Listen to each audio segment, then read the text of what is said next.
aware of how strongly spirits are influencing our day-to-day life through our emotional condition. And oftentimes, unfortunately, it's looked upon as a good thing. We were speaking this morning through Monica to the leaders of the Oneness Movement in the spirit world. It's the first time they'd come to have a conversation with us. They'd been wanting to have a conversation for a few weeks now. And in that conversation, we were talking about how many people who are in the Oneness Movement have actually been over-cloaked by spirits in the spirit world. And they are in this, what people call a state of enlightenment, that actually isn't their true soul condition, but rather the emanations of the spirit who is over-cloaking them. Alex, where are you? You here? Can you just come up here with me? I'm sorry, I've not organised this with Alex. Alex is now totally confused.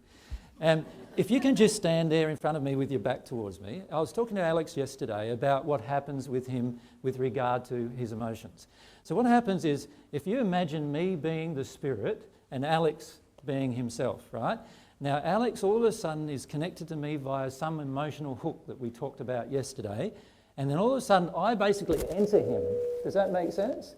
And now I am actually now influencing him in a lot of ways. Physically, I can influence him. I can influence his emotions quite a lot and his experience from that point on. So when Alex is like that and open to that happening emotionally, which because Alex is highly mediumistic, he can easily enter this state. And you've entered that state quite a bit of times in your past, haven't you? Last night as well, yeah.